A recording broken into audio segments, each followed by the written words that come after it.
Trend analysis लिखा है UPSC 19 से 25। मेरा सिर्फ इतना निवेदन है कि अभी थोड़ी देर के लिए, हार्डली आधे घंटे के लिए, कमरे से बाहर की सारी छटपटाहट वहीं दूर कर दीजिए। इस पर गौर करना, नींद में है तब भी आंखें खोल खोल के देखना इसको थोड़ी देर के लिए, क्योंकि ये जो अवसर आते हैं कुंभ की तरह हैं। रोज तो इस पर चर्चा नहीं होगी, पढ़ाई लिखाई की हो जाती है ना। इसका थोड़ा तकलीफ उठा लो। ये बनाने में, लिखने में, समझाने में, सब में मेहनत किया जाता है, लेकिन उस मेहनत को अगर गोबर में डाल दिया तो कैसा रहेगा। तो थोड़ा इसको समझ लो। ट्रेंड एनालिसिस यूपीएससी सिविल सेवा परीक्षा 2019 से 2025। ठीक है। अगर आप इसको देखेंगे तो 7 साल का इसमें वर्णन है, और इस 2025 के ट्रेंड एनालिसिस से आप ये पता कर सकते हैं कि 2026 में क्या हो सकता है। समझ गए ना।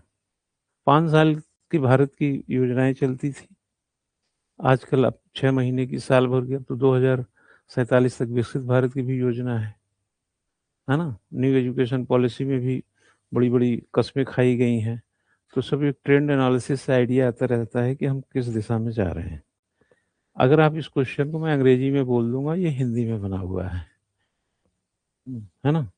ये मेरी गलती है, मैं इसको हिंदी में, अब वो हिंदी में ही हो गया, नहीं तो इसको क्या लिखने में क्या था, इंडियन पॉलिटी लिख देता है।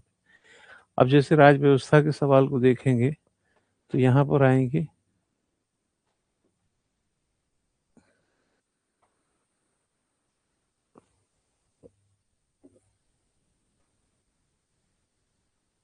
इसने हेडिंग आमतौर पर देखेंगे, प्रश्नों का विवरण वर्गीय सिविल सेवा परीक्षा सामान्य अध्ययन पेपर 1। ये सिविल सेवा परीक्षा 2025 का है। इसके बाद आएंगे तो यहाँ पर आपको सारे सालों का मिलेगा जो डिटेल है। ये अलग से 25 का है जो करंट ईयर का है। ठीक है। सबसे पहले आप यहाँ पे देख लो, यही देख लो, PYQ, प्रीवियस ईयर क्वेश्चन बोलते हैं इसको। ठीक है ना। प्रीवियस ईयर क्वेश्चन 2019 से 25 का विश्लेषण है। आप पहले अपने इस टॉपिक पर नजर डालो तो इसको बोलते हैं पॉलिटी, जो अपने उसमें इंडियन पॉलिटी का ही है। आर्ट एंड कल्चर, हिस्ट्री के साथ ले लीजिए, ज्योग्राफी है, एनवायरनमेंट और इकोलॉजी है, इकोनॉमी है, साइंस एंड टेक है, इंटरनेशनल रिलेशन, जिसको आप करंट इश्यूज वगैरह कहते हैं, वो है। इसी ये क्लासिफिकेशन को थोड़ा सा शॉर्ट किया गया है। हम चाहते तो और क्लासिफिकेशन ये कर सकते हैं कि जैसे हम इतिहास को अलग कर देते, कला संस्कृति को अलग कर देते, इतिहास में भी भारतीय राष्ट्रीय आंदोलन को अलग कर देते, चाहते तो हम क्लासिफिकेशन और बढ़ा देते। तो उससे एक बिना मतलब का एक बोझ महसूस होता, फीलिंग करते आप, उसकी ज़रूरत नहीं है इसमें, है ना। आगे बात आती है कि ज्योग्राफी को हम चाहते, जो ज्योग्राफी को 3 ज्योग्राफी में डिवाइड कर देते, यूनिवर्स की बात करते, वर्ल्ड की बात करते, और इंडिया की बात करते। लेकिन जब भूगोल बोल दिए तो सारा भूगोल हो गया। पर्यावरण पारिस्थितिकी, ये एक पहले एक अलग विषय के रूप में हम लोग बहुत ज़्यादा नहीं ध्यान देते थे, लेकिन इधर भी कई सालों से अब ये अलग मौलिक रूप से अपना एक जगह बनाया हुआ है। आगे आता है इकोनॉमी।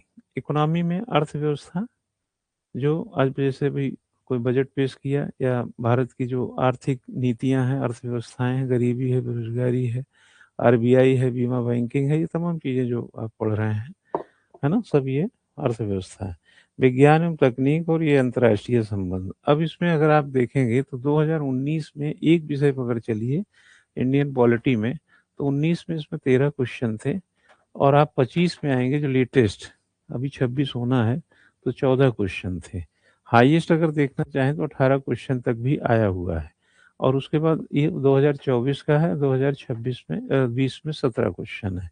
लेकिन ऑन एन एवरेज अगर आप निकाल के देखें तो कभी 13 है, कभी 15 है, 11 भी आया है, 12 भी आया, 18 भी, 14 भी। यानी कि एक प्रकार से 10 से कम कहीं नहीं है, 11 से कम नहीं है, और 18 से ज़्यादा नहीं है। ये 7 साल का ट्रेंड बता रहा है। तो 14 भी हो सकता है, 15 भी हो सकता है, 16 भी हो सकता है। जनरली कभी हम चर्चा किए होंगे तो हम बताए होंगे कि इंडियन पॉलिटी में आप 15-16 सवाल आता है, आप उसको पूरा सही कीजिए, क्योंकि जहां आपको नहीं आता है वहां नहीं आएगा, और जहां आता है वहां भी गलत करेंगे तो बच नहीं पाएंगे। ठीक है, तो इस क्वेश्चन के ट्रेंड को देखें तो 13, 17, 15, 11, 12, 18, 14। ठीक। अगर हम पूरे इतिहास को जोड़ दें, जिसमें इतिहास भी है, जिसमें एंशियंट मेडुअल मॉडर्न के साथ Indian national movement plus art and culture है, जिसमें अगर हम इसको पूरा कट कर दें, ऐसे हम बाई थोड़ा सा तोड़ दें, तो इंडियन नेशनल मूवमेंट को हम जनरली बोलते हैं कि कम से कम आपको 7-8 सवाल मिलेंगे। अब अगर 7-8 सवाल उसके मिलेंगे, आर्ट एंड कल्चर के 2-3 सवाल, 2 सवाल भी हो गए तो 10 हो गए, और 3-4 सवाल अगर एंशियंट मेडुअल से हो गए, तब भी 13-14 सवाल की गुंजाइश बन जाती है। अब देखते हैं कि क्या स्थिति है। 2019 में 16 क्वेश्चन था, 2020 में 19 क्वेश्चन था, 2021 में 18 क्वेश्चन था, 2022 में 17 था, 23 में 13 था, और एक साल बहुत कम क्वेश्चन आया है और 25 में 16 था। इसको आप एक्सेप्शनल मान के चलिए।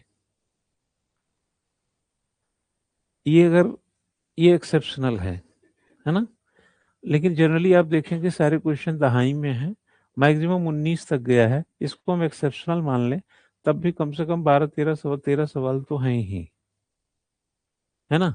और 8 क्वेश्चन अगर इंडियन नेशनल मूवमेंट्स हो, 2 क्वेश्चन आर्ट एंड कल्चर से आ जाए, 3 क्वेश्चन एंशिएंट मेडुअल से आ जाए, तब भी हो जाता है 13। अब एंशिएंट मेडुअल आप सोचें कि 2 क्वेश्चन के लिए क्या पढ़ें, है ना? तो जनरल स्टडीज के पॉइंट ऑफ व्यू से थोड़ी सरसरी नज़र डालने में कोई ज़्यादा दिक्कत नहीं होनी चाहिए, क्योंकि हो सकता है कि वही जो आपने सरसरी नज़र डाली थी उन्हीं में से बात बन जाए, और यहाँ तो 0.33 में सिलेक्शन इधर उधर हो जाता है, तो एक क्वेश्चन तो बहुत बड़े मायने रखेगा। ठीक है। अब अगर इसमें सारा कोलैबोरेशन के साथ ये समझ लिया आपने, अगर इसको तोड़ना चाहे, मान लो इसमें 16 है, तो मैं एक अंदाजे से तोड़ रहा हूँ कि मैं 8-9 क्वेश्चन इंडियन नेशनल मूवमेंट को दूंगा, 3 क्वेश्चन आर्ट एंड कल्चर को दूंगा, तो 11 कर दूंगा इसको। कम से कम इसके 5-5 क्वेश्चन जो है मैं एंशिएंट मेडुअल को दे दूंगा, और थोड़ा सा जो अ, ये इंडियन नेशनल मूवमेंट जब बोलता हूँ तो मैं 1857 के विद्रोह से बोलता हूँ, है ना?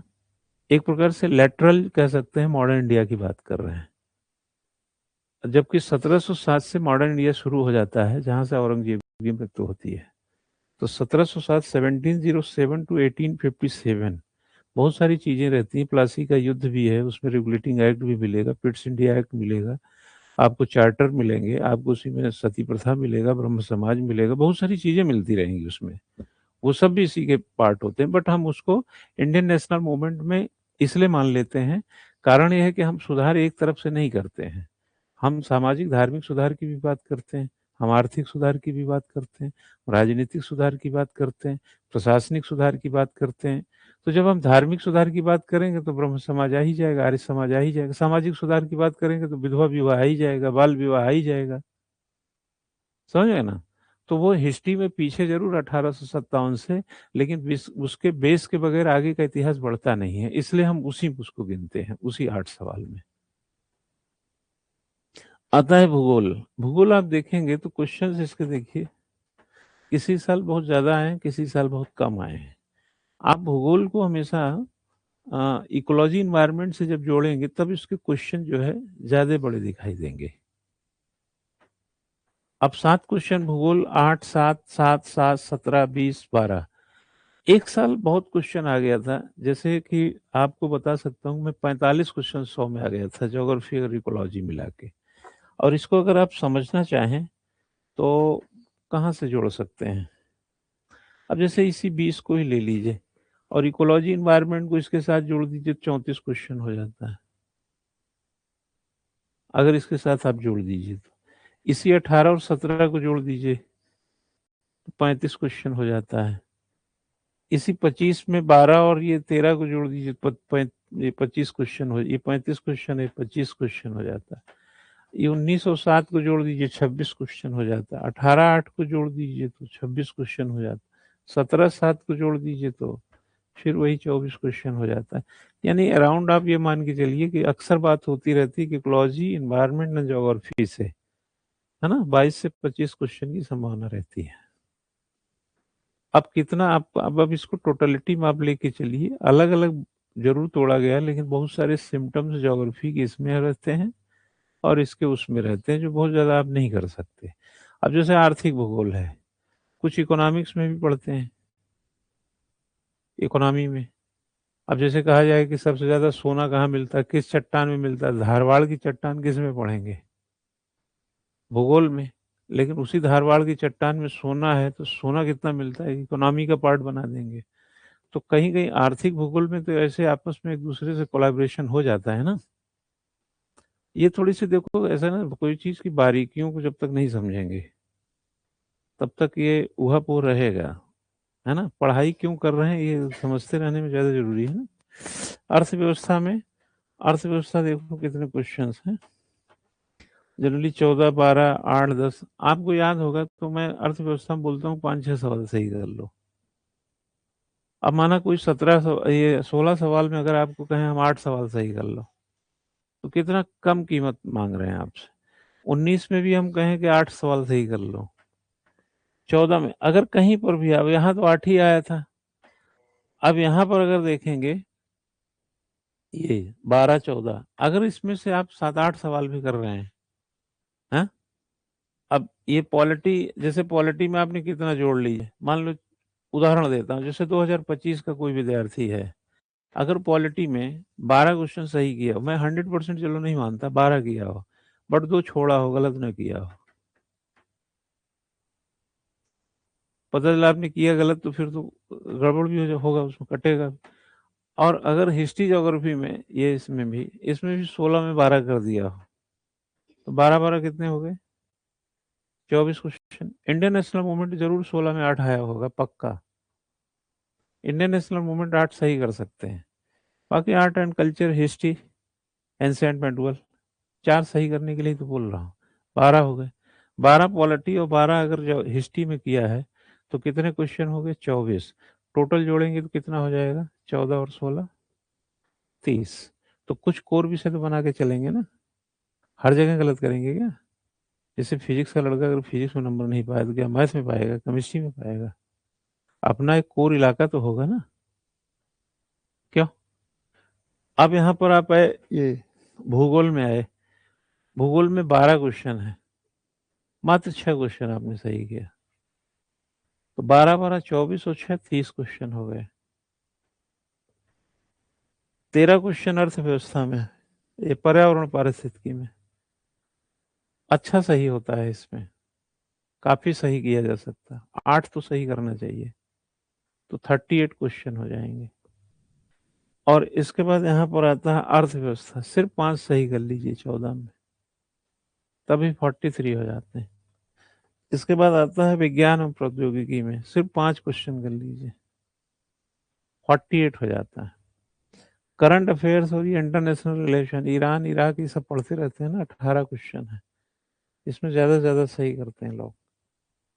हो तो गया सिलेक्शन, ना करिए करंट अफेयर, हो तो गया प्री। अब चूंकि आप ऐसा तो है नहीं सब सही करेंगे, है ना, तो इसमें आप कम से कम 18 में 8 यहाँ भी सही कर लीजिए, तो 47, 8 कितने हो जाएंगे, 55 हो गए ना, 55। 55 में 5-6 तो गलत कर दीजिए, 8 गलत कर दीजिए, 8 गलत, 9 गलत कर दीजिए, चलिए 55 में 9 गलत कर देंगे तो कितना बचेगा, 46। 46 में से 3 नंबर घटा दीजिए तो कितना बचा, 43। अब हो भी सकता है, बाहर भी हो सकते हैं, तो इसकी इसी प्रोबेबिलिटी को घटा लेना है कि हम अब 6 गलत करेंगे, 49 सही करेंगे। अब 2 नंबर कटेगा, हो जाएगा 47 क्वेश्चन, अब हो जाएगा। आया समझ में कि नहीं, इतने पे है सिलेक्शन। ये कुल 100 क्वेश्चन होंगे, जोड़ देंगे 100 क्वेश्चन हो जाएगा। अब एक्सेप्शनली आप देखें कि यहाँ पे 7 क्वेश्चन है, नहीं तो ये बड़ा जोड़ दिया गया अंतर्राष्ट्रीय संबंध और ये मिला करके करंट, नहीं तो आप देखिए कि सब दहाई में किसी किसी दिन बहुत आता है। तो कोर पे पहले जोर लगाएंगे। देखो, टेक्स्ट बुक अच्छी सी पढ़ना, गाइड फाइड आप पढ़ते हैं, यूपीएससी में गाइड फाइड से होता नहीं है।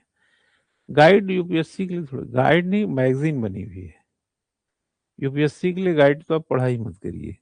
ये जितने पब्लिकेशन वाले गाइड वुड बेचते हैं वो सब दुकानदारी है, उसका कोई फायदा नहीं है। एक एक लाइन का पढ़ के क्या करेंगे आप? वहाँ एक लाइन का कुछ होता ही नहीं है। ठीक है, तो आप टेक्स्ट बुक अच्छी अच्छी किताबें पढ़िए, मतलब जिसमें आपको नींद आ जाए वो वाली किताब से सेलेक्ट करता है ना। उसका कवर बहुत अच्छा नहीं होगा, थोड़ा वो बड़ा साहित्य जैसा लिखा होगा, वो ज़्यादा अच्छी किताब है। अब देखो इधर आते हैं, 25 का हमने यहाँ पे ये अलग से वही वर्णन है 25 का ये। हुँ? जो हमने उसमें बता दिया, इसको छोड़ देते हैं। अब अगर आपको कट ऑफ में जाएंगे, कट ऑफ ट्रेंड देखिए 24 तक का। हाँ, 25 का नहीं है हमारे पास, नहीं मिला होगा, था तो कट ऑफ 25 भी। 25 का तो अभी रिजल्ट आया ना। हाँ, नहीं मिलेगा। अब कट ऑफ अब रिलीज होगा, अभी आएगा कुछ दिनों में। कहाँ गया? कितना आया? क्या? हाँ, तो अभी इसी में अभी समझा देंगे उसको। दो और किसी और कितना है? चलो जनरल से एक आइडिया आ जाएगा, है ना। इधर देखो, कट ऑफ ट्रेंड में जाएंगे तो 1919 में कितना नंबर क्या था? अनारक्षित यानी अनरिजर्व्ड 98 नंबर। 98 नंबर में 2 से भाग दे दो, 49 क्वेश्चन होता है। जिन्होंने 49 क्वेश्चन सही किया था वो सिलेक्ट हो गए थे। फिर आपने देखा 92.51। लेकिन आपको एक जानकारी दे दूं कि 2020 कोरोना का कालखंड था। कोरोना के टाइम में पेपर लेट हो गया था, लेट लिया गया था, और इसका मेंस जो था वो जनवरी में हुआ था। ये जनवरी 2021 में मेंस हुआ था 20 का। जनरली अगस्त में होता है ना, अब वही जनवरी में चला गया था। 92 को थोड़ा इसे डिवाइड करके देखो, कितने क्वेश्चन आएंगे? 46 क्वेश्चन। 87 इसको डिवाइड करके देखो, 44 क्वेश्चंस ले लीजिए। 88 फिर वही डिवाइड कर लो, 44 क्वेश्चन। फिर एक बार तो यहां तक चला गया 75। आप 37 प्लस 38 क्वेश्चन आपका सिलेक्शन हो गया था। और 87 फिर वही 46 47 क्वेश्चन, 45 नहीं आएगा, 44 क्वेश्चन। 44 इस बार का 92 है 2025 का। तो 92 का मतलब है 46 क्वेश्चन, है ना। अभी डेटा में हम लोग एनालिसिस में यही बात ही कर रहे थे कि 49 जैसे 46 47, है ना। अब ये अलग अलग कैटेगरी में जाएंगे तो अलग अलग मिल जाएगा। ओबीसी में जाएंगे, फिर ओबीसी में आप देख लीजिए कहाँ पे कैसा है इनके थोड़े क्वेश्चन। अब ओबीसी में यहाँ पर बराबरी है 24 में, यहाँ पे भी ऑलमोस्ट आप बराबर ही मान लीजिए। यहाँ पर भी बहुत ज़्यादा मेरिट का अंतर नहीं है, थोड़ा यहाँ पर है 2 क्वेश्चन, 1 क्वेश्चन 1.5 क्वेश्चन का अंतर। यहाँ पर भी वही 1 1.5 क्वेश्चन का, यहाँ पर भी वही एक थोड़ा एक डिफरेंस दिखता है। अब आर्थिक रूप से जो ईडब्ल्यूएस के लोग हैं उनका आप ट्रेंड देख लीजिए। यहाँ पर ईडब्ल्यूएस का एक बार रिजल्ट तो इतना आया था ये, ठीक है। एससी में चले जाएंगे तो 98 के मुकाबले अगर 82 क्वेश्चन है, 41 क्वेश्चन पे सिलेक्शन हो गया था। यहाँ 74 क्वेश्चन पे ही सिलेक्शन हो गया था, ठीक है ना। 74 का मतलब है कि मात्र 37 क्वेश्चन सही करने पे, यहाँ पे 75, यहाँ पे 74, एक बार तो यहाँ 59 पे ही सिलेक्शन था, है? और यहाँ पे 79 80 40 क्वेश्चन करीब करीब। तो ये ट्रेंड है। और अगर आप नीचे जाएंगे पीडब्ल्यू, जो अलग अलग टाइप के हैं, जो कैटेगरी है, उनके भी ये ट्रेंड को आप देख सकते हैं। 33 क्वेश्चन, 17 क्वेश्चन पे भी सिलेक्शन है। आप छोड़ दीजिए इन चीज़ों को, आप अपनी कैटेगरी देख सकते हैं कि कहाँ पर आपको मैच कर रहा है आपका, है ना। तो हार्डली ऐसा होता है कि अगर आप 45 क्वेश्चन कर रहे हैं, 45 प्लस कर रहे हैं, 47 46 में हैं, तो अब वो डिपेंड करता है कुछ साल की कट ऑफ थोड़ी अलग हो जाती है, लेकिन आप कट ऑफ को देखेंगे तो 19 में 98 था। अब यहाँ अगर 20 से देखेंगे कोरोना के कालखंड से, तो ऑलमोस्ट कट ऑफ जो है गिरी ही है, बढ़ी नहीं है ना। कट ऑफ गिरी क्यों, इसके रीजन बता सकते हैं? पहले 98 करने वाले सिलेक्ट होते थे, अब क्या स्थिति हो गया कि ये 87 नंबर पाने वाले, या हाँ, क्यों, ऐसा क्यों, मेरिट क्यों ऐसा हुआ, बता सकते हो?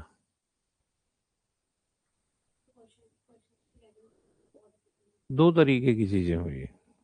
एक तो ये हुआ कि क्वेश्चन का लेवल अगर टफ होगा तो मेरिट नीचे जाएगी, कॉम्पिटेट। दूसरा, बैठ कौन रहा एग्जाम में, क्योंकि जो बैठेगा उन्हीं में से सिलेक्शन होगा। आया समझ में कि नहीं? जो बैठेंगे विद्यार्थी उन्हीं में सिलेक्शन होगा। तो आप बैठने वाले को छोड़ दीजिए, उसमें इतने अच्छे लोग मिल जाते हैं, लाखों में कुछ 100 लड़के अच्छे मिल जाते हैं, ऐसा नहीं है, जो हर लेवल पे उसको फुलफिल करते हैं। लेकिन इतना कह सकते हैं कि यूपीएससी ने अपने क्वेश्चन के तरीकों को ज़्यादा ट्रेंडफुल बनाया है, अच्छी तरीके से मजबूत बना दिया है, तब जाके ये हालत है। समझे ना?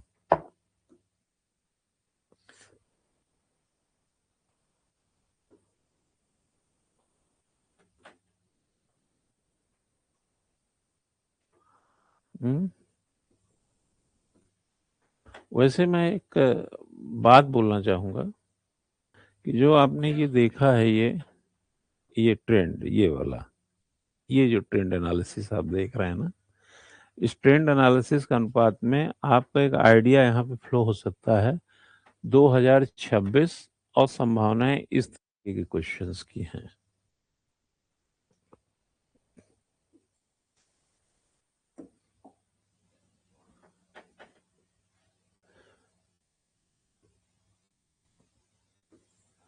इधर देखो, जैसे आपने, ये कितना है, 14 क्वेश्चन है, ये थोड़ा उधर जा सकता है क्या? नहीं जाएगा। और ये 16 है। अगर हमें यहाँ पर 2026 का कोई ट्रेंड डेवलप करना हो, 2026 का, ठीक है, तो 2026 में इस ट्रेंड को डेवलप करने में अगर मैं ये मान लेता हूं कि राज व्यवस्था में 14 से कम क्या मानेंगे, 14 से कम क्या क्वेश्चन आएगा, आप देख लीजिए पूरा एनालिसिस करके। अगर यहाँ 14 क्वेश्चन हम 26 में माने कि यहाँ भी 14 ही क्वेश्चन आएंगे, और अब इसको अगर हम तोड़ देते हैं, एंशियंट, मेडुअल, मॉडर्न और एक इंडियन नेशनल मूवमेंट कर देते हैं, एंड आर्ट एंड कल्चर, तो इंडियन नेशनल मूवमेंट को अगर हम 8 क्वेश्चन मान लेंगे आएगा। एंशियंट, मेडुअल, मॉडर्न, मॉडर्न का मतलब जो उसका प्री पार्ट है, 1707 से 1857 तक की बात कर रहे हैं। सिर्फ हम ये मान लेते हैं कि 4 क्वेश्चन आएगा, तो 8 4 12 हो जाएगा, और 3 क्वेश्चन मान लेते हैं आर्ट एंड कल्चर से, तो 15। फिर भी यहाँ पर 16 क्वेश्चन है, तो हम मान लेते हैं कि इस साल 15 क्वेश्चन आएगा 2026 में। तो 8 क्वेश्चन तो आप इंडियन नेशनल मूवमेंट से बढ़िया से पढ़ लीजिए। इसके बाद आता है ये जो ज्योग्राफी है, 12 क्वेश्चन। हम इकोलॉजी और ज्योग्राफी को अगर जोड़ दें तो ये दोनों 25 क्वेश्चन रहे हैं 2025 में। सेम ट्रेंड को दोहराया जा सकता है। हालांकि यूपीएससी की एक आदत है, किसी विषय को बहुत जल्दी ज़्यादा अप कर देता है किसी किसी साल। जनरली वो संभावनाएं ज्योग्राफी में ज़्यादा रहती है ना। हिस्ट्री लिमिट में ही रखता है, ज्योग्राफी में ज़्यादा संभावनाएं डेवलप कर लेता है। और उसका अगर आप नतीजा भी देखना चाहेंगे तो आप यहाँ देख सकते हैं। यहाँ पे इसी साल ज्योग्राफी में बहुत ज़्यादा पूछा था ना, जैसे ये 20 क्वेश्चन पूछा था, तो यहाँ 14 था, तो 34 क्वेश्चन हो गया था इकोलॉजी एनवायरनमेंट का। तो ऑन एन एवरेज बीच वाला 25 लेके चलिए। और इधर अगर अर्थव्यवस्था में जाएं तो 14 क्वेश्चन है, ये भी ट्रेंड हमको ठीक लगता है। अर्थव्यवस्था 12 से 14 क्वेश्चन की संभावना रहती है, मिनिमम 12 तो मान ही सकते हैं आप, 12 से 14।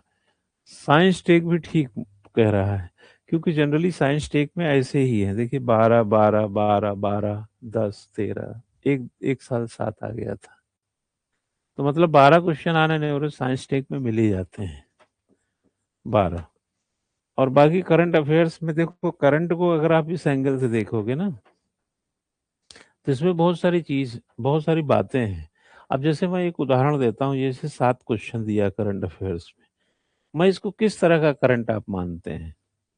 अगर हमने आपसे पूछा कि ईरानी क्रांति से पहले भारत और अमेरिका के ईरान और अमेरिका के बीच में एक घनिष्ठता थी, और कई वस्तुओं का आदान प्रदान होता था, और आदान प्रदान वाली वस्तुएं इस प्रकार थीं,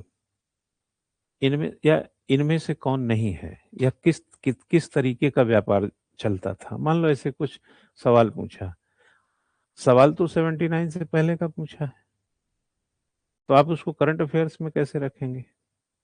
उसको इंटरनेशनल रिलेशन में तो रख सकते हैं, बट करंट अफेयर्स में नहीं। लेकिन चूंकि वर्तमान समय में दोनों के बीच में फसाद चल रहा है, इसलिए ये सवाल उभर गया। आ रहा समझ में?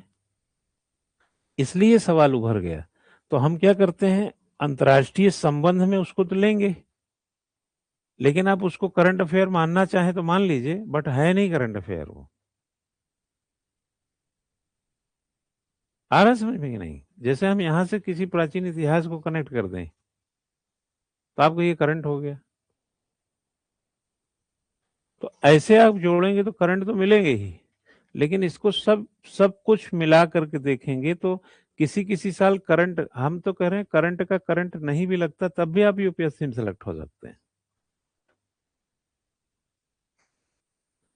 लेकिन करंट के बगैर में आप कंटेंट को बहुत ही इफेक्टिव नहीं दे पाएंगे। इकोलॉजी इन्वायरमेंट में कैसे बिना करंट के इफेक्टिव आपका प्रेजेंटेशन होगा? अर्थव्यवस्था में कैसे कर लेंगे? हंगर इंडेक्स लेटेस्ट बिना बताए कैसे बताएंगे किसी चीज को? हाँ, पॉवर्टी लाइन को बिना समझे कैसे बताएंगे, बिना रिसेंट पॉवर्टी लाइन को समझे? आ रहा समझ में कि नहीं?